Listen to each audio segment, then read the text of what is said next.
Pride and Prejudice by Jane Austen. Chapter 17. Elizabeth related to Jane the next day what had passed between Mr. Wickham and herself. Jane listened with astonishment and concern. She knew not how to believe that Mr. Darcy could be so unworthy of Mr. Bingley's regard, and yet it was not in her nature to question the veracity of a young man of such amiable appearance as Wickham.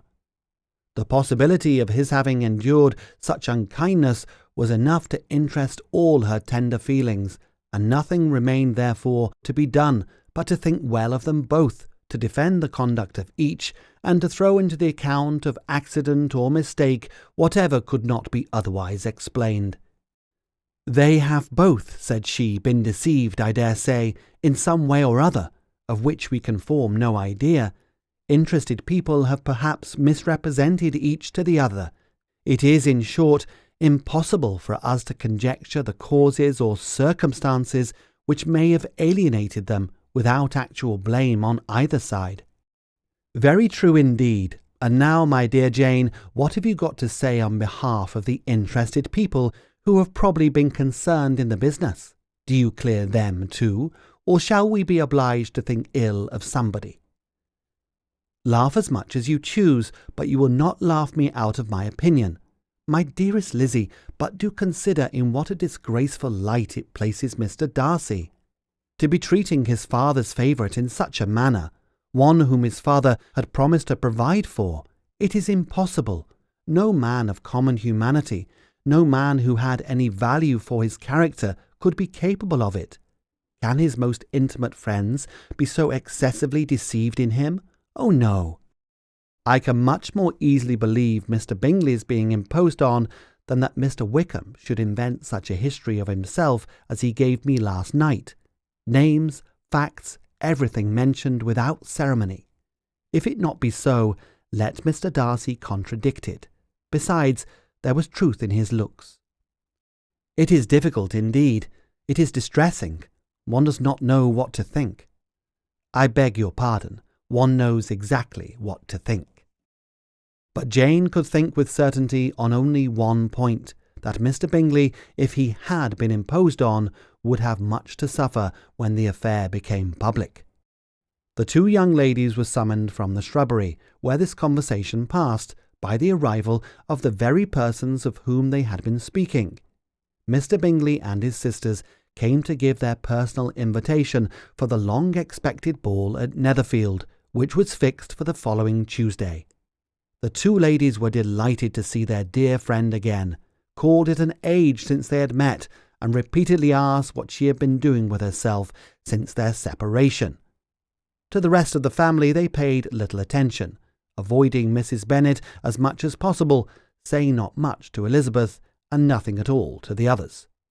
They were soon gone again, rising from their seats with an activity which took their brother by surprise, and hurrying off as if eager to escape from Mrs. Bennet's civilities. The prospect of the Netherfield ball was extremely agreeable to every female of the family. Mrs. Bennet chose to consider it as given in compliment to her eldest daughter, and was particularly flattered by receiving the invitation from Mr. Bingley himself, instead of a ceremonious card.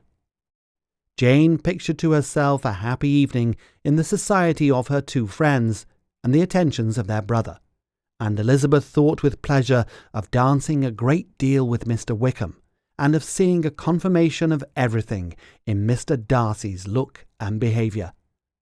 The happiness anticipated by Catherine and Lydia depended less on any single event or any particular person, for though they each, like Elizabeth, meant to dance half the evening with Mr. Wickham, he was by no means the only partner who could satisfy them, and a ball was, at any rate, a ball. And even Mary could assure her family that she had no disinclination for it. "While I can have my mornings to myself," said she, "it is enough. I think it is no sacrifice to join occasionally in evening engagements. Society has claims on us all, and I profess myself one of those who consider intervals of recreation and amusement as desirable for everybody." Elizabeth's spirits were so high on this occasion that though she did not often speak unnecessarily to Mr. Collins, she could not help asking him whether he intended to accept Mr. Bingley's invitation, and if he did, whether he would think it proper to join in the evening's amusement.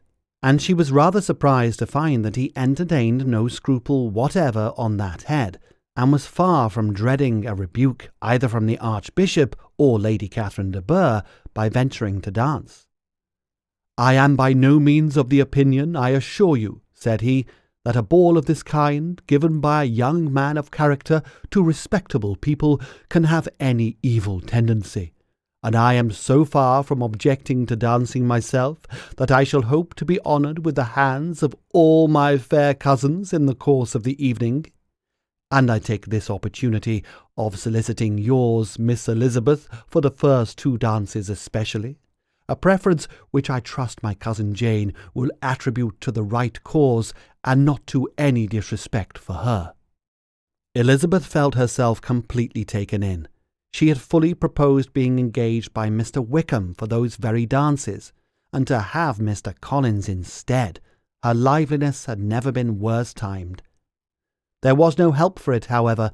Mr. Wickham's happiness and her own were perforce delayed a little longer, and Mr. Collins's proposal accepted with as good grace as she could. She was not the better pleased with his gallantry from the idea it suggested of something more. It now first struck her that she was selected from among her sisters as worthy of being mistress of Hunsford Parsonage, and of assisting to form a quadrille table at Rosings in the absence of more eligible visitors. The idea soon reached a conviction, and she observed his increasing civilities toward her, and heard his frequent attempt at a compliment on her wit and vivacity. And though more astonished than gratified herself by this effect of her charms, it was not long before her mother gave her to understand that the probability of their marriage was extremely agreeable to her. Elizabeth, however, did not choose to take the hint, being well aware that a serious dispute must be the consequence of any reply. Mr. Collins might never make the offer, and till he did, it was useless to quarrel about him. If there had not been a Netherfield ball to prepare for and talk of, the younger Miss Bennets would have been in a very pitiable state at this time, for from the day of the invitation to the day of the ball, there was such a succession of rain as prevented their walking to Meryton once. No aunt, no officers, no news could be sought after. The very shoe roses for Netherfield were got by proxy. Even Elizabeth might have found some trial of her patience in weather which totally suspended the improvement of her acquaintance with Mr. Wickham, and nothing less than a dance on Tuesday could have made such a Friday, Saturday, Sunday, and Monday endurable to Kitty and Lydia.